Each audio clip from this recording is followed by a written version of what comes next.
In a June 1964 essay in The Nation, LeRoi Jones had later changed his name to Amiri Baraka describes heavyweight boxer Sonny Liston as the big black Negro in every white man's hallway, waiting to do him in, deal him under, for all the hurts white men have been able to inflict on this world. It's an apt description. Liston was the leader of a gang of street toughs in St. Louis, Mo, who was sentenced to 5 years in prison for a spree of muggings and armed robberies.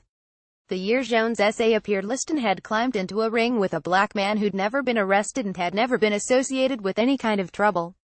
But he was talkative. Not only was Cassius Clay loud and brash, but there were whispers that he was an acolyte of Malcolm X, that he was a follower of Elijah Muhammad and the Nation of Islam, which preached that God was black and white people were devils. It would be years before Muhammad Ali, the new name Elijah Muhammad gave him, would refuse induction into the U.S. Army, years before he would be accused of being insufficiently grateful and insufficiently patriotic. And yet, even in 1964, white people, including the so-called law and order types, were rooting for the black man who'd hit them over the head and robbed them, over the black man whose only crime was his refusal to believe in white people's goodness.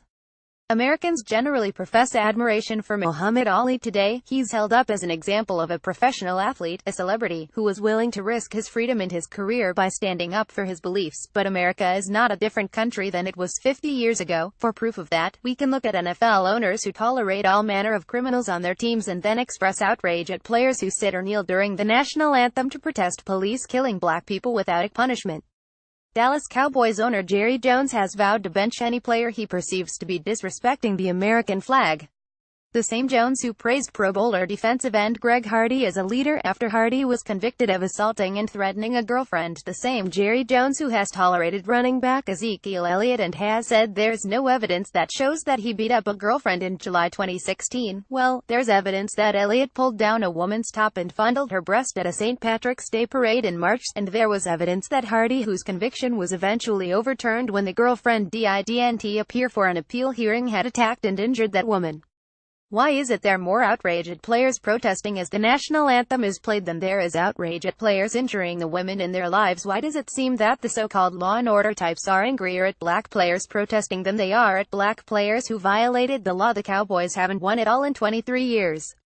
Shouldn't Jones be committing to putting the best players on the field, no matter their politics? In an April 2011 ESPN.com column called How to Win Big by Losing Cheaply, Greg Easterbrook, the Tuesday morning quarterback, noted that even the worst teams sell out almost all their seats and $30 seat profit.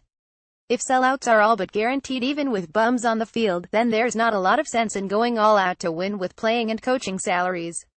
There have been some changes in salary cap rules since the 2010 season, but Easterbrook, whose TMQ column now appears in the Weekly Standard, has continued making the point that NFL teams don't hate L's as much as their fans do. Winning is a nice bonus, he argues in a September 5th column, but many coaches are concerned primarily with postponing the day on which they are fired. Many owners, meanwhile, simply want to rake in the proceeds of public subsidies. In order to maintain appearances, NFL owners and management personnel generally pretend to be trying to win. They've stopped pretending this season. This season Jones has vowed to bench players for political reasons. This season, a NFL quarterback who recently took his team to the Super Bowl can't find a team who'll hire him. When Tennessee Titans quarterback Marcus Mariota got injured and the Titans hired Brandon Weeden for its roster, CBSSports.com asked, on what planet is Weeden a better quarterback than Colin Kaepernick? Not Earth. Kaepernick's record is 3,232. Weeden's is 619. Weeden has passed for 31 touchdowns and 30 interceptions. Kaepernick has thrown the same number of interceptions while throwing 72 touchdowns. Kaepernick has 13 rushing touchdowns to Weeden's 1. The Titans' choice of Weeden over Kaepernick validates Easterbrook's arguments that winning isn't what NFL franchises care most about, and fans' continued support of violent players puts the lie to their professed love of law and order.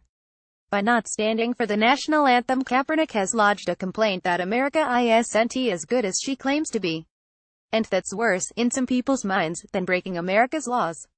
Jarvis D. Berry is deputy opinions editor for NOLA.com, The Times Picayune. He can be reached at jdberry@nola.com or at twitter.com Jarvis D. Berry.